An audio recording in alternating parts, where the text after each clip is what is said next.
Wa qala aidan ud'uni istajib lakum al-ayat amma ba'du. Yang saya muliakan para alim ulama, para kiai, para sepuh bila sepuh, yang terhormat segenap pengurusan DKM Masjid Besar Baitur Rahman, dan yang saya hormati bapak-bapak, ibu-ibu, jamaah Masjid Besar Baitur Rahman yang dimuliakan oleh Allah Subhanahu wa taala. Alhamdulillah, pertama dan yang paling utama pada kesempatan yang penuh dengan rahmat dan keberkahan ini, sama-sama kita panjatkan puji syukur kehadirat Allah Subhanahu wa taala yang telah memberikan berbagai macam kenikmatan kepada kita semua, terutama nikmat iman, nikmat Islam, nikmat sehat walafiat, nikmat panjang umur, sehingga dengan kenikmatan tersebut sampai dengan hari ini kita semua masih bisa melaksanakan Islam, yakni berpuasa di bulan suci Ramadan, dengan harapan semoga ibadah puasa kita dari awal hingga hari ini serta sampai dengan hari yang terakhir diterima oleh Allah Subhanahu wa taala sebagai penghapus dosa kita, sebagai rahmat, dan sebagai upaya untuk dimasukkan ke dalam surganya Allah Subhanahu wa taala. Bapak-bapak, ibu-ibu, hadirin wal hadirat yang dimuliakan oleh Allah Subhanahu wa taala. Ketika ada seorang ulama sufi besar, yaitu Syekh Ibrahim bin Adham. Beliau lahir pada tahun 718 Masehi dan wafat pada tahun 782 Masehi. Beliau adalah seorang ulama sufi besar yang sangat berpengaruh dalam syiar agama Islam. Bapak-bapak, ibu-ibu yang dimuliakan oleh Allah Subhanahu wa taala, ketika Imam Syekh Ibrahim bin Adham sedang berjalan-jalan di Pasar Basrah, maka berdatanglah orang-orang yang berada di pasar tersebut. Kemudian mereka menanyakan tentang firman Allah Subhanahu wa taala yang berbunyi, "Ud'uni astajib lakum." Kemudian mereka bertanya kepada Syekh Ibrahim bin Adham, "Wahai Imam, kami sudah berdoa, kami sudah bermunajat, kami sudah memohon kepada Allah Subhanahu wa taala, namun sampai dengan saat ini doa-doa kami belum dikabul juga oleh Allah Subhanahu wa taala." Kemudian Imam Syekh Ibrahim bin Adham pun menjawab, "Ya ahlal Basrah, wahai penduduk Basrah, matat qulubukum fi asyrati asya'a." Bagaimana doa-doa engkau akan dikabul oleh Allah Subhanahu wa taala sementara hati kalian telah mati, sehingga doa itu pun tidak akan dikabul oleh Allah Subhanahu wa taala. Jadi menyebab doa-doa kita belum dikabul oleh Allah Subhanahu wa taala adalah karena hati kita masih dalam keadaan mati. Kalau ibarat HP, sehebat apapun HP kita, semahal apapun HP kita, sekeren apapun merek HP kita, kalau tidak mempunyai kartu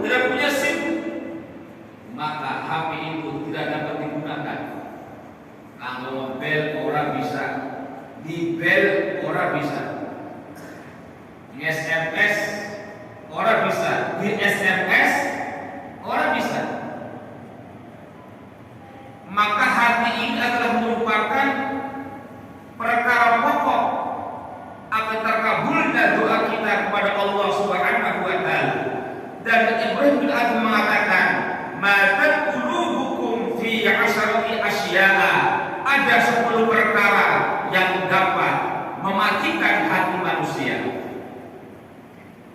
Apa 10 perkara yang dapat menyebabkan hati manusia menjadi mati sehingga doa-doanya tidak dikabul oleh Allah Subhanahu wa taala? Yang pertama, awwaluha araftumullah wa lam tu'addu haqqahu. Yang pertama adalah kamu mengenal Allah, Tuhan yang menciptakan alam semesta, Tuhan yang menciptakan jagat raya. Walam tu'addu haqqahu, akan tetapi engkau tidak melaksanakan haknya. Apa hak Allah? Untuk disembah. Dan salah satu cara terbaik menyembah Allah Subhanahu wa taala adalah dengan mendirikan sholat. Maka orang yang berdoa memohon kepada Allah Subhanahu wa taala sementara dia meninggalkan sholat 5 waktu, meninggalkan haknya Allah, maka doa-doanya tidak akan dikabul oleh Allah Subhanahu wa taala. Kalau doa kita ingin dikabul, kalau doa kita ingin mustajab, maka janganlah meninggalkan sholat 5 waktu. Allah Subhanahu wa taala berfirman, "Hafidhu 'alas sholawati." Jagalah semua salat kalian, wassalatil wusta, dan salat wusta, wa qumu, dan rukuklah kalian lillahi, karena Allah, qanitin, dengan penuh ketaatan. Jamaah salat subuh mas besar baitur rahman yang dimuliakan oleh Allah Subhanahu wa taala. Yang kedua, matat qulubukum fi 'asrati asya'a. Ada 10 perkara yang dapat mematikan hati manusia, dan manakala hati manusia mati, maka doa-doanya tidak akan dikabul oleh Allah Subhanahu wa taala. Wa tsalisu, dan yang asani, dan yang kedua adalah qara'tum kitab Allah. Kalian membaca kitab Al-Qur'an, walam ta'malu bihi, tapi tidak mengamalkannya. Jamaah masih besar baitur rahman yang dimuliakan oleh Allah Subhanahu wa taala. Bulan suci Ramadan adalah bulan yang dipilih oleh Allah untuk menurunkan Al-Qur'an. Dan orang yang dekat dengan Al-Qur'an, dia berupaya mengisi waktu-waktunya untuk menyibukkan membaca Al-Qur'an, memahami Al-Qur'an, dan mengamalkan Al-Qur'an, maka niscaya dia akan dimuliakan oleh Allah Subhanahu wa taala. Siapapun makhluknya Allah yang dekat dengan Al-Qur'an akan dijamin di atas derajatnya oleh Allah Subhanahu wa taala, akan dijamin mendapatkan kemuliaan dari Allah Subhanahu wa taala. Contoh, malaikat Jibril diberi tugas oleh Allah Subhanahu wa taala untuk membawa Al-Qur'an dan menyampaikannya kepada Nabi besar Muhammad sallallahu alaihi wasallam. Karena malaikat Jibril dekat dengan Al-Qur'an, membawa Al-Qur'an, maka Allah memberikan gelar pangkat yang terhormat, yakni Sayyidul Malaika, yang artinya adalah pemimpinnya para malaikat. Kemudian Allah Subhanahu wa taala menurunkan Al-Qur'an di kota Mekah dan Madinah.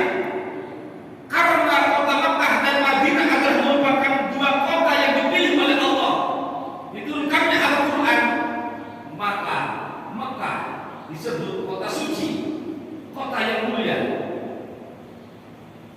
Al-Qur'an turun pada bulan Ramadan, maka dengan sabab Al-Qur'an dalam bulan inilah kemudian Ramadan menjadi bulan yang mulia. Di dalamnya ada syarat ibadah puasa, dalam Ramadan ada ibadah salat sunat tarawih, ada makan karena berkat kemuliaan Al-Quran. Al-Quran turun di bulan Ramadan pada malam Lailatul Qadar. Maka malam Lailatul Qadar adalah satu malam min alfi syahr yang lebih utama daripada ibadah 1000 bulan. Maka dari itu berupayalah kita sebagai umat baginda Nabi besar Muhammad sallallahu alaihi wasallam untuk belajar membaca Al-Quran, memahami isinya dan mengamalkannya, tentu dengan guru-guru dan kiai-kiai kita yang ada di kota masing-masing. Jamaah Masjid Besar Baitur Rahman yang dimuliakan oleh Allah Subhanahu wa taala. Kemudian yang ketiga, madzal qulubukum fi asrati asya'a. Hati kalian telah mati karena 10 perkara. Wa tsalisu, dan yang ketiga, ad-da'aitum hubbar rasuli wa taraktum sunnata. Kalian mengaku mencintai Rasul, kalian mengaku mencintai baginda Nabi besar Muhammad sallallahu alaihi wasallam, namun kalian meninggalkan sunnahnya, meninggalkan ajarannya. Di era milenial ini kita lihat banyak anak-anak muda sudah tidak lagi mengagumi sosok baginda alam Rasulullah sallallahu alaihi wasallam. Mereka lebih cenderung mencintai budaya-budaya asing, budaya-budaya barat, mabuk-mabukan, konsumsi minuman keras, konsumsi obat-obatan terlarang. Dan anehnya ketika mereka melakukan satu kesalahan, dianggap satu kebanggaan. Mereka mencari identitas diri dengan cara melakukan hal-hal perbuatan yang terlarang, perbuatan yang negatif, agar terlihat beda dengan yang lainnya. Ini pemahaman yang keliru. Maka kita sebagai orang tua, sebagai masyarakat, bersama-sama dengan tokoh pemuda, tokoh ulama, para sepuh, mengarahkan dan mengayomi generasi muda kita agar mereka kembali untuk mahabbah dan mengikuti ajaran Nabi besar Muhammad sallallahu alaihi wasallam. Yang keempat, ad'aitum adawat asyaitani wa faqtumuhu. Kalian mengakui memusuhi setan, tapi kalian menaatinya. Bukankah Allah telah berfirman dalam Al-Quran, wala tattabi'u khutuwati syaitan. Janganlah kau mengikuti langkah-langkah setan, ajakan-ajakan setan, pengaruh-pengaruh setan. Innahu lakum aduwwun mubin.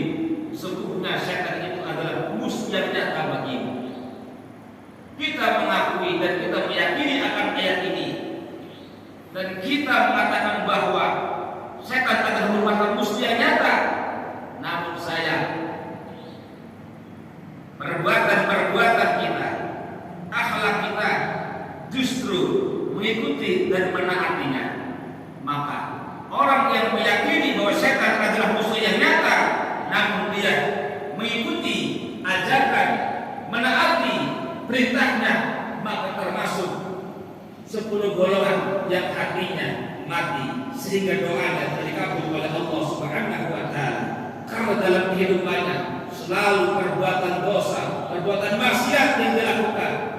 Dengan demikian, semakin banyak dosa yang dilakukan oleh manusia, maka semakin jauh dia dari Allah dan semakin tipis harapannya dikabulkan doa-doanya oleh Allah Subhanahu wa taala. Maka bulan Ramadan ini adalah merupakan momen yang tepat untuk kembali wasari'u ila maghfiratin min rabbikum, bersegera menuju ampunan Allah, taubat kepada Allah Subhanahu wa taala, wa tubu ila Allah jami'an ayyuhal mu'minun la'allakum tuflihun. Maka orang yang taubat kembali kepada Allah Subhanahu wa taala, la'allakum tuflihun, sesungguhnya dia adalah orang yang beruntung. Apalagi bulan Ramadan, bulan yang penuh dengan ampunan. Semoga kita semua tergolong termasuk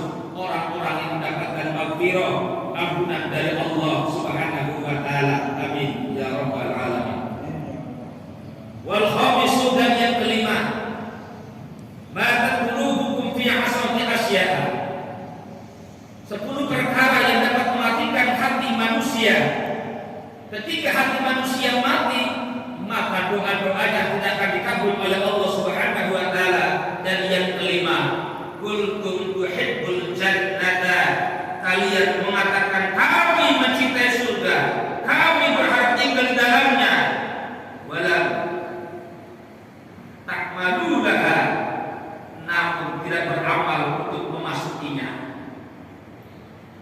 Kalau ditanya pengen mandi surga, pengen. Siapa yang tidak mau? Tapi kita enggan untuk beramal soleh, enggan untuk beribadah. Dan surga ini punya klasifikasi, punya kelas-kelas. Ibarat kendaraan itu ada yang kelas eksekutif, kelas ekonomi. Kalau kereta yang paling rendah kelas gerbong, kita gerbong. Tapi ya lumayan, sama-sama kereta yang bisa mengantar ke tempat tujuan. Kalau kita ingin masuk surga, maka beramalah dengan melaksanakan amal-amal yang menyebabkan seseorang itu dimasukkan ke dalam surga. Jangan berharap ingin masuk surga, namun amalannya amalan neraka. Bagaimana mungkin kita bisa memasukinya? Maka orang yang mengatakan kami cinta surga, kami ingin masuk dalam surga, namun kita enggan beramal soleh, maka hal itu termasuk 10 perkara yang dapat mematikan hati manusia, sehingga manusia ketika hatinya mati, doa-doanya tidak akan dikabul oleh Allah Subhanahu wa taala. Kemudian wasadisu dan yang keenam, kultum na'ukun nara, kalian mengatakan kami takut neraka. Wedi bukan manci neraka. Warohantum angkusakum biha, namun diri kita ini menggadaikan untuk masuk ke dalam neraka. Maka orang yang merasa takut dalam neraka, hendaknya dia menjauhkan diri dari perbuatan-perbuatan yang menyebabkan dirinya dimasukkan ke dalam neraka. Wasabi'u dan yang ketujuh, kultum innal mautu haqqun, kalian mengatakan bahwa kematian adalah merupakan hak, sesuatu yang benar, sesuatu yang terjadi.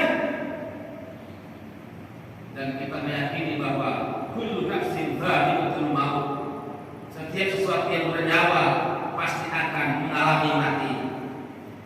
Kita meyakini bahwa mati itu adalah benar, walam nasta'iddu lahu, namun kalian tidak bersiap-siap untuk menghadapi kematiannya. Nah ini, kalau orang meyakini akan kebenaran mati, maka seharusnya mempersiapkan diri dari sekarang untuk menghadapi kematian. Kematian tidak pandang bulu, tidak melihat batas usia, tidak melihat laki dan perempuan. Kalau sudah waktunya, kematian akan datang. Bahkan Abu Bakar dalam rasanya mengatakan, wal qabru, dan alam kubur itu dzulmatun, alam sifatan beda, alam yang la ilaha illallah Muhammadur Rasulullah. Ucapan la ilaha illallah Muhammadur Rasulullah, maka bersyukurlah kita hidup di Indonesia ini, menjadi umat Islam di Indonesia, karena Indonesia tradisi yang sangat luar biasa. Salah satunya adalah tradisi tahlillah. Karena berbanyak tahlil ini, kalimat la ilaha illallah wajib akan menjadi penerang dalam kubur kita. Kalau kita mengucapkan kalimat la ilaha illallah di waktu-waktu khusus, mungkin sangat jarang, sibuk dan sebagainya, ketika ada kegiatan tahlil bersama, maka yang malas pun akhirnya membacakan kalimat la ilaha illallah. Dan Rasul mengatakan, man qala sapane wong angucap la ilaha illallah dakhala jannah, dimasukkan ke dalam surga. Hakikatnya semua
datangnya kematian.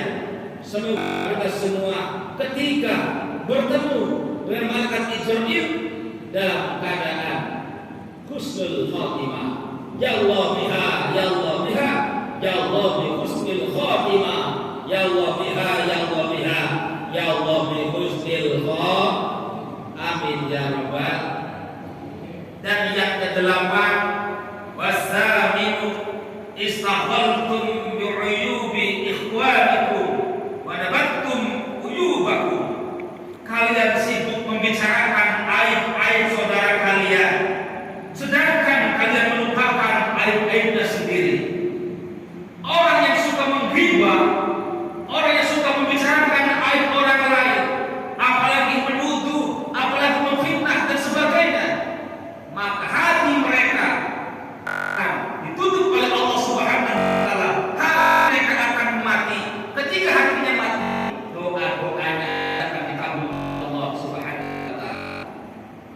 Satu yang baik di zaman Musa alaihissalam, ketika ada musim panas panjang, musim paceklik di mana-mana, sumur garing, dampak asap, tali asap. Jangankan untuk menanak nasi, jangankan untuk mencuci pakaian, ngisi cewek kanela. Zaman Nabi Musa. Kemudian Nabi Musa mengumpulkan umatnya untuk memohon hujan kepada Allah Subhanahu wa taala. Dan ketika Nabi Musa memimpin doa, ada suara tanpa ubah.